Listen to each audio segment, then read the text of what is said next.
welcome back to my channel. My name is Carmen and I'm just so happy, so grateful for you to be here today.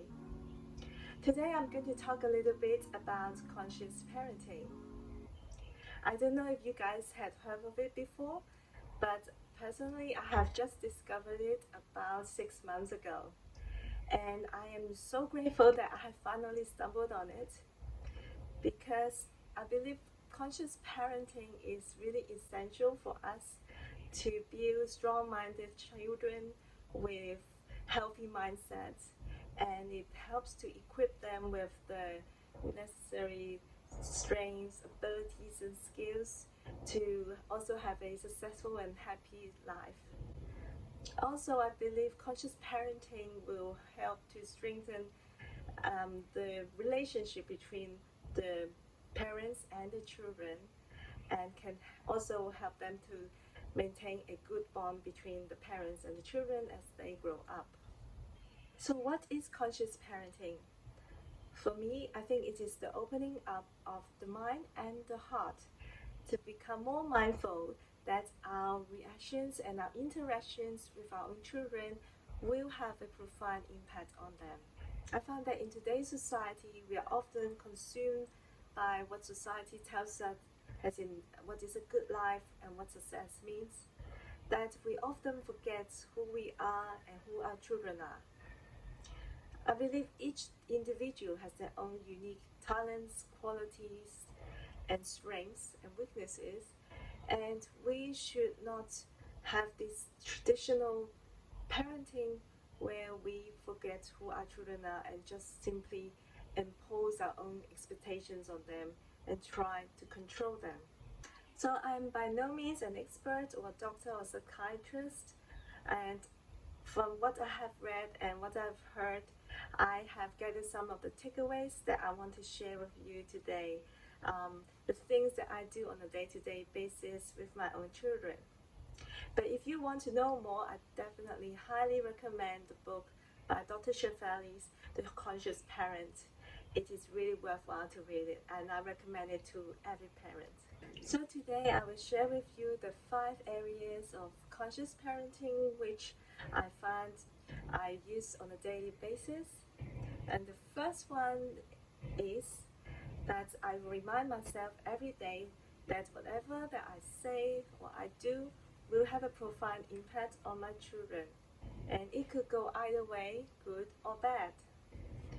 Just to give you an example, my younger child have to go to school in the morning, and she has to catch a school bus, and every morning has been quite a big struggle between me and her to get up, to go out and be on time to catch a school bus.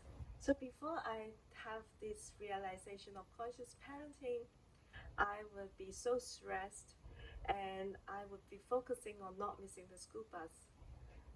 But now, having this perspective of conscious parenting, I try to take a step back and remind myself, well, why I want her to catch a school bus.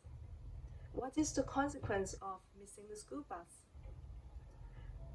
If I put my focus on because I want her to get to school, because I want her to learn new stuff, I want her to keep having the curiosity and the interest in learning and the opportunity to meet new friends and have the opportunity to meet new people, then definitely I don't want to hinder her interest. And of course, I don't want to kill her curiosity and interest in learning. So my focus shouldn't be on just getting her to school bus. I need her to take responsibility to learn that she has to go to school and that's something that she wants to do herself. So now shifting that mindset to be more conscious that whatever I say or do will either help her to be more interested in going to school or actually make her to dread going to school. It directs me to things that I should or shouldn't say. And I think it really helped me in those stressful times when I just have to get her out of the house. So the next point, the second point I want to talk about is to be aware of your ego and your inner child. So for me, I find that when the children are challenging my authority, or when people are criticizing my own parenting style, I get quite defensive about it. And I think it's the ego working. And I realized that it is because I am not being confident in myself, in my own parenting ways. So when I realized that, I realized I don't need to listen to everybody's judgments. I don't need to be so worried about what other people think of me. And I just need to focus on the children's well-being, and I don't need to focus on being perfect as such. And my inner child, because my parents, I find that my parents have always been quite critical. They don't give much time or focus on just having fun. I realize that I'm doing the same thing with my own children, that I'm being too serious with them. And having realized that really helped me to actually focus on them as individuals and listen to them, listen to their own feelings and emotions before responding to them. And sometimes it's really just a matter of letting them to voice out their concerns, their emotions, and let them try. Just sit back and let them try.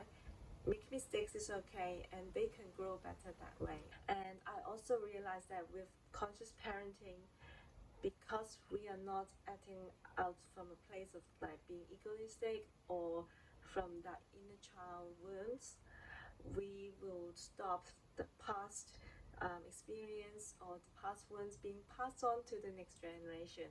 And I think that is just so important. So this will lead me to my third point, which is that we should choose our response instead of reacting on the autopilot system. I find a lot of the times when we are being pushed a button, the children are having this tantrum for at least an hour, it really pushes us to the state where we just feel like we have to stop it, and we are reacting. We are not actually thinking, is our response actually good for the situation? So as an example, when I try to help my younger child to quit the pacifier, I haven't yet learned conscious parenting. And when it was the third night in a row when both me and her haven't had good sleep, I'm so sleep deprived and I just run out of patience. I'd be screaming at her, like, stop yelling, stop crying, you're waking up everybody in the neighborhood. And she would just be crying even harder and lying on the floor near the entrance. And I feel just absolutely helpless. I feel like I feel like dying from the sleep deprivation, and also mentally I'm just not well. But now I think that now that I have learned conscious parenting, I might try to use some of the methods. And I think one of them, which is so important, is that we should try to remove ourselves from that angry state of mind. Of course, there will be times when you just will feel angry, but you don't need to react immediately. You can slow down, you can try to calm yourself down, and by taking deep breaths, I think I talked to you guys about this earlier on my previous video on how to get your child to listen, but that works so well for us as well as parents. We just need that time out. So take that 5 to 10 deep breaths. It will immediately help you. It works like miracle, I think. It helps you to clear your mind, calm you down, and when you're calm, you know what to do next. Usually you will know what to do next, but at least you are not in that really angry state of mind, which whatever comes out of your mouth or whatever that you do will not help the situation. So take that break, be calm is so essential. So now comes to the fourth point of conscious parenting, is to respect and to appreciate the individuality of each child.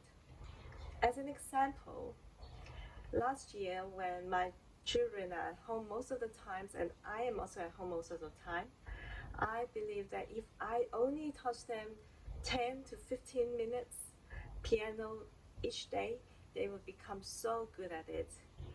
And I was so keen to teach them. And at the beginning, my older girl was interested and she was quite keen. But after a while, as things get harder and harder, she finds that even with the practicing, she's not doing very good at it. She lost the interest. And I become so frustrated and I even become more stern and she just pushed back on that even harder. So right now I'm not teaching her piano, but I realized that I should not be imposing my own expectations on her. I realized that because as a child, my parents are not musical, so I think that, oh, because I know piano, if I could only teach my child, that would be so good. And I basically imposed that kind of expectations and my hopes on her. But that is not what she wants. And I think we should all listen to our children, what they want. I mean, it's not to say that they don't have the opportunities to learn. We should expose to them opportunities and create possibilities for them. But at the end of the day, it is up to them to find their own path. And we should not say one path is better than the other. You can give out your opinions, but at the end of the day, don't impose your hopes and dreams onto them. They should have the ability, and we have to trust them that they will find their own intuition and their calling, and we should really encourage them to also be bold to find their own paths and not to be afraid of what other people might say. For example, that, oh, if you do art or you do music, you can't find a stable job, or you don't have security, or money-wise it will be not as secure or as good as other professions. So I really hope that all parents can be open-minded and listen to what your children really want, and if they need that moral, that mental support, you give it to them, because that's what they really need: your love, your support, your encouragement. So my final point, and this is the fifth point of conscious parenting, is that we should teach and guide our children by leading a good example rather than just through punishments and rewards. The reason being, I think, is that if we just use rewards and punishments by default, we are actually teaching our children that they should seek the external factors, and rather than looking within themselves and thinking themselves whether this thing is actually good for them or not. So I want my children to have that independent thinking and that self-motivation. So at an early age, I think it is very important for them to see what is a good lifestyle and what is being healthy is like. Because I think living a healthy lifestyle is just like learning everything else. They need to see it in order to actually experience it and believe in it. And I think belief awareness is the very first step to actually learn something or to be good at something. So for example, I often want them to have like good healthy eating habits, be more active, exercising, and not watching TV, and try to minimize their screen times. So for me, I also exercise every day, and they know it. They notice that I exercise every morning, and they notice my healthy eating. Like I will snack on fruits, avocados, nuts, and they would also want to try them. And when they see me eating like so, saying that it is so delicious, and they see that I actually enjoy eating those healthy snacks, they themselves also want to try, and they actually like them.